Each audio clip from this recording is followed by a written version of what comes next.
Good morning, good morning, good morning. Good morning, hi. I'm David Mork. It's the 24th of January, 2017. We're here in the Sun Lakes Board of Directors room, and I have on my left Roger Edmonds. Roger has been a member of the Sun Lakes Rotary Club since October of 2001. That's a long time, and as you can tell from looking at Roger, yes, he does portray Santa and is a member of many, how should we say, organizations, and he chooses to be a part of Rotary and Santa. And I'm very proud to introduce Roger Edmonds. So here we go. Thank you, David. Hi. So Roger, I know that you weren't a charter member either, because we chartered this club in 1986. So can you please discuss and tell us how you became a Sun Lakes Rotarian and what you've been doing in Rotary for the last 16 years here in Sun Lakes? Well, it's interesting because I was a school teacher and in Salem, Oregon, and all the Rotary clubs met at noon. So obviously, being a teacher, it was just physically impossible for me to go because I wasn't an administrator. Administrators get to go to meetings, but teachers don't. And then just for the conversation with my good friends, John McCoy just said, "Hey, have you ever heard of Rotary?" I said, "Yeah, I've heard of it." He says, "Come, let's check it out." So I came to one of the meetings, and I said, "Well, I noticed they did a lot with education, so I figured, yeah, this is something I can do." This provides opportunities for service, as we say, at the Rotary Club levels. How have you been able to meet the challenges of life, your Santa, and still be involved in Sun Lakes Rotary projects? Well, it's sort of interesting because once I guess you can always make excuses, but just the way with my teaching, it was almost basically a full-time job being a teacher. You teach and then you go home and you correct papers and things like that. I know that's an excuse, but I really didn't have time to do much. So when I had a chance to retire, I said, well, now it's my opportunity just to give back. So I think to me it's just a matter of managing your time because I'm involved in a lot of activities. I work very strongly with refugees. I'm very active in the theater. I do a lot of work with children in our church and things like that. So it's just a matter of this is just something I've prioritized my time to spend time with Rotary. Some things I started off with. I've worked with the Strive program. I've worked with a Choices program, and all these things they're given back to the community. I have to ask, I know that not only have you been involved in Choices and in other Rotary projects, but apart from that, everybody who sees this is going to say, he kind of looks like Santa. Can you just give us a short synopsis of how you decided to be a part of the children's lives that you affect playing Santa? Oh, certainly.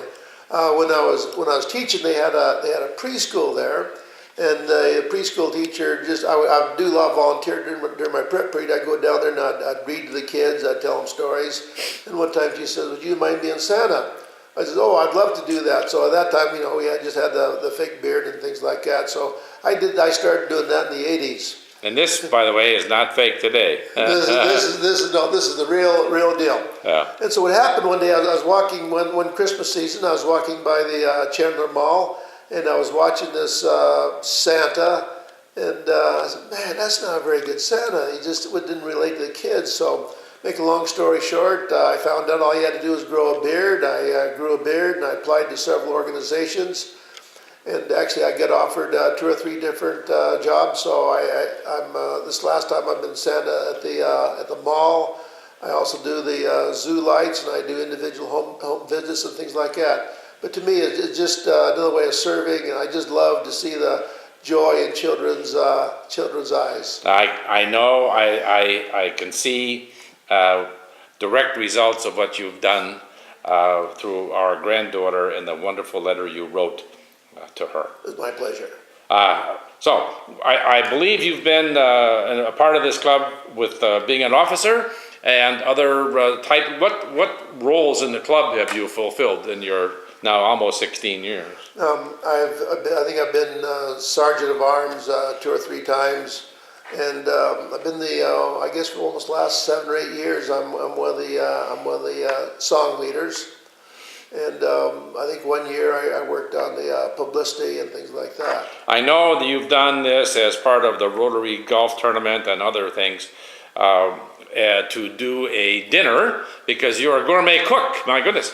And you prepare this dinner and it gets auctioned off, and you've done that a number of times. What a great idea, Roger. Tell us about that.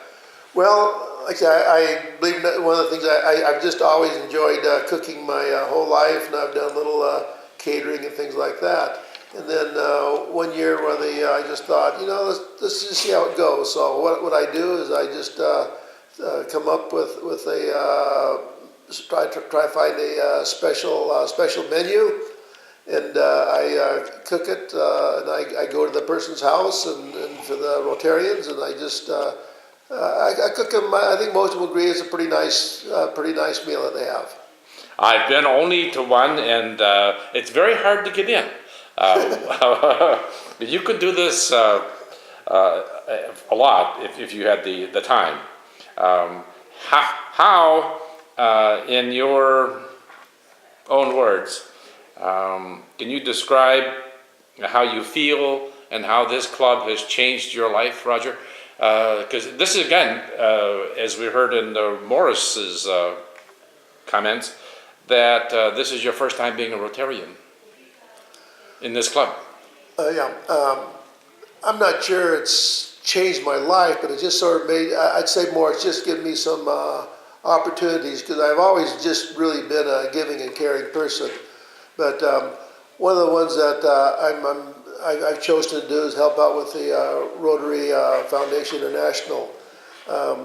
Obviously, it's people my age that grew up. I can remember reading this summer in the newspaper. It'd say 45 cases of polio, 100 cases of polio. And you see pictures of these kids in the iron lungs and things like that. So this is always special for me, is to be able to eradicate polio. And other things that the Rotarians do overseas is the dig wells and things like that. I can just relate a personal story. One of the families we work with is a Congolese family. Sure.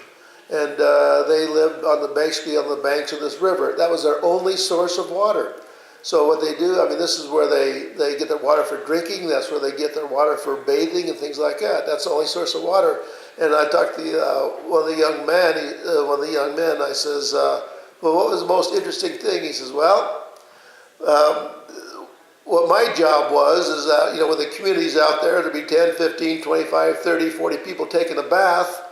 And my job was to look out for the alligators. Oh my! No, it's true. True story. True story. He says every once in a while, luckily you could always see the little thing of the water, and then he'd just sort of yell. And all of a sudden there'd be 30 naked people running out, so they wouldn't get eaten up by an alligator. Oh my gosh. It sounds funny, but it's sad. It is. It's really sad when you. So to me, that is just one of the greatest projects that we do, because we just take water for granted here. We want to drink of water. All we do is go to the faucet, turn it on. We don't have to worry about going down to the river and having an alligator attack you. That's what people are doing in the world, and we just don't realize that. And Rotary's projects that you're a part of and support. Yes. Provide yes. Those people with that opportunity. That's got to be fulfilling to you, and certainly is to Rotary. What is it then that continues to attract you to this club? The avenues of service that you choose? Yeah, it's the avenue of service. And then also, I always like to have a great time. We have a lot of fellowship things that we do, and just a camaraderie of people. And I guess the other thing too is that boy, it wasn't very long ago I thought, boy, I can't believe anybody being 65 or 70 years old. And then being around Rotarians, it really keeps you young. It really does, because so many people that start their 70s and plus. They look like they're about 90, but you look at some of these Rotarians, you would never get. We have Rotarians that are 80, 85 years old. If you ask me how old they were, just by looking, they can't be much more than 70 years old. So it's a lot of it is the opportunities for service, and just all the friendships and fellowships and the good times we have. And that's what keeps you here. I echo those every day. And final question, Roger, Santa, and editorial comment here. Roger and I love to talk about Santa, and we enjoy each other's company every day that he shows up. So finally, Roger, what here in the club would you like your legacy to be to those who come into Sun Lakes Rotary, say in the 2027 or in the future? I guess just, I don't know if legacy is the right word or not, but I hope they just sort of remember, hopefully I'm still alive. Yes. As our first guest. But they just say, hey, there was a pretty good Rotarian. He just sort of made an impact on people's lives, and he made a difference. And you do, and you really do.